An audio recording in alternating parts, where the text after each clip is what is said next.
Hello दोस्तों, मैं हूँ रुबैया मलिक और आप लोग सुन रहे हैं इश्क में दर्द भी है। इस कहानी में आगे क्या होने वाला है, आइए सुनते हैं। दूसरी तरफ पलक विवान से कहती है, अब हमें चलकर देखना चाहिए कि जीजू अभी तक सो रहे हैं क्या।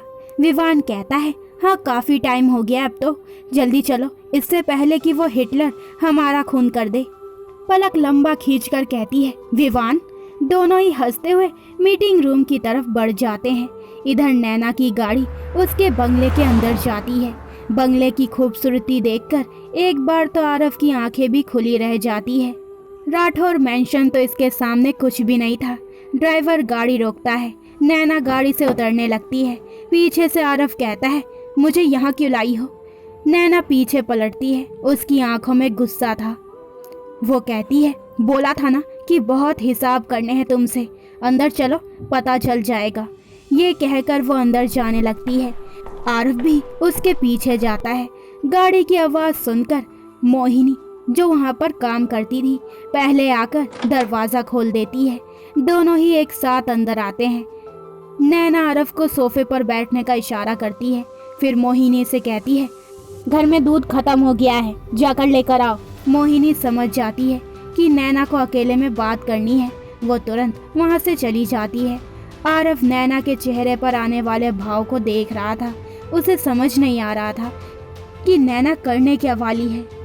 आरव अब भी वहीं खड़ा था। नैना सीधे ऊपर अपने कमरे में जाती है और फिर थोड़ी देर बाद नीचे आती है। आरव अब भी खड़ा था।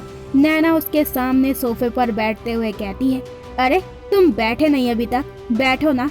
आरव सोफे पर बैठ जाता है। नैना कहती है, क्या लोगे, चाय कॉफ़ी।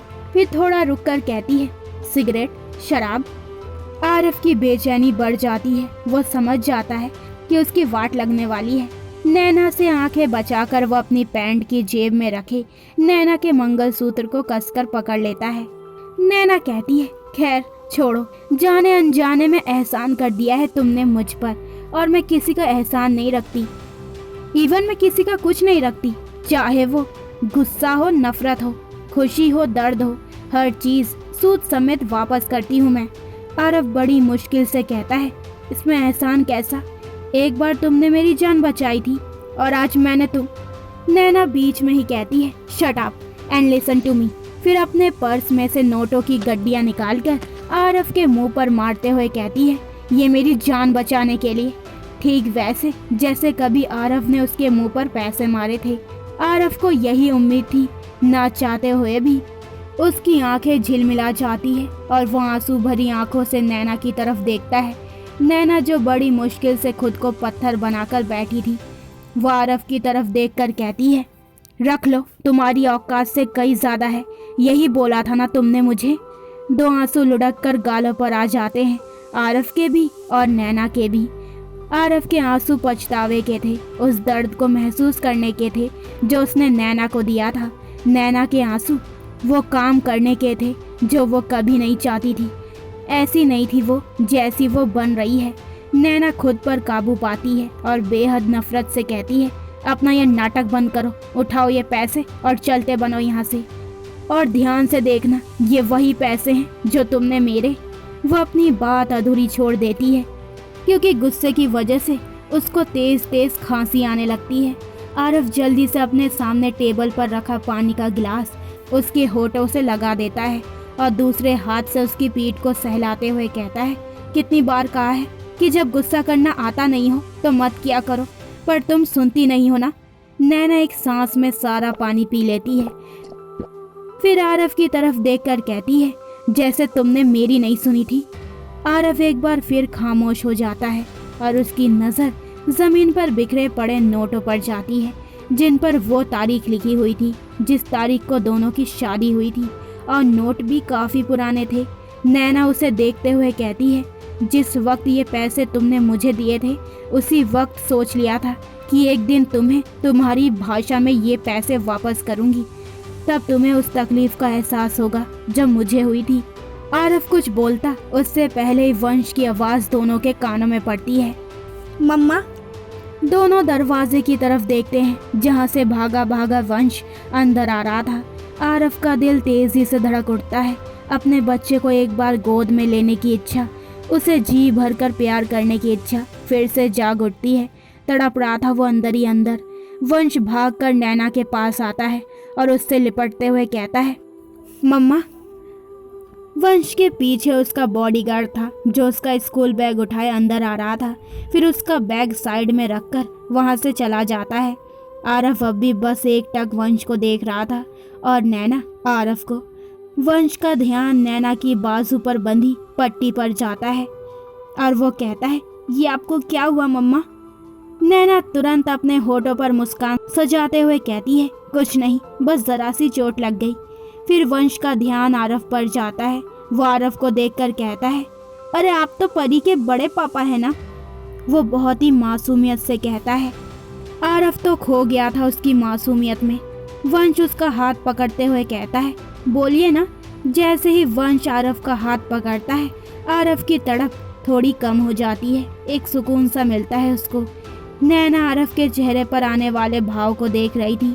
वंश कहता है, आप हमारे घर पर क्या कर रहे हो? परी तो स्कूल में है।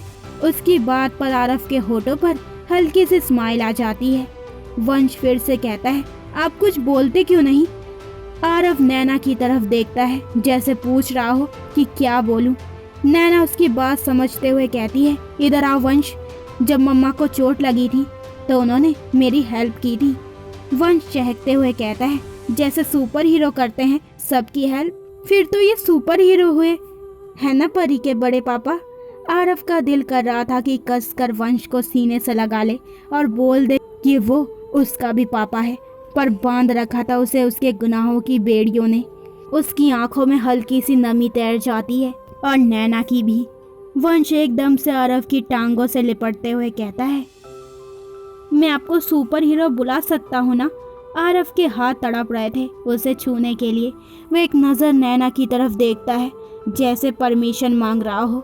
नैना अपना चेहरा फेर कर किचन में चली जाती है क्योंकि वो आरव के सामने कमज़ोर नहीं पड़ना चाहती थी। वंश अब भी उसकी टांगों से लिपटा हुआ था। आरव बड़ी मुश्किल से उसके बालों में हाथ घुमाते हुए कहता है, तुम जो मर्जी बुला सकते हो। वंश खुश होते हुए कहता है, सच्ची? उसकी मासूमियत कदम कदम पर छलक रही थी जैसे कभी नैना की छलका करती थी।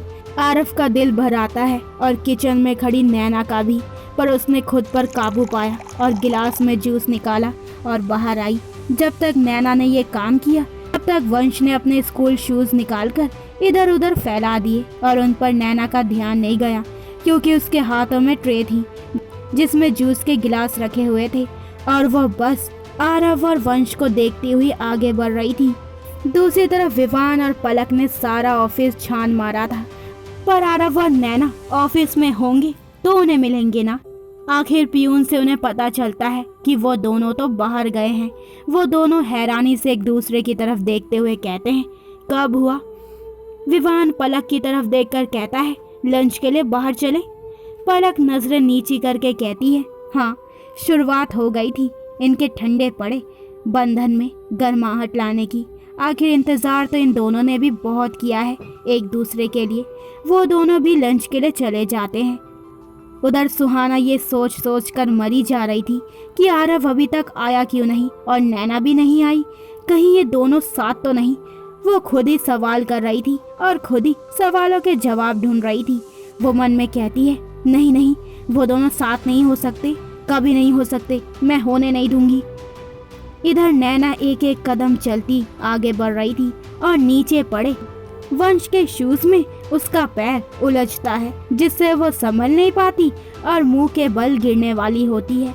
लेकिन एकदम से उसे बाहों में भर लेता है और नैना के हाथ में जो जूस था वो सारा नीचे गिरे उन पैसों पर गिर जाता है जो अब अपना अस्तित्व खो चुके थे। एक बार फिर से नैना की भीनी भीनी खुशबू आरव के अंदर समा रही थी। यही हाल नैना का भी था। वो भी आरव की करीबी से बेचैन हो रही थी।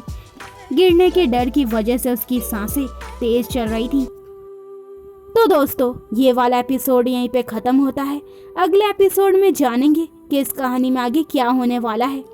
आखिर नकाब पोश वाला आदमी कौन है और सुहाना की अगली चाल कौन सी होने वाली है।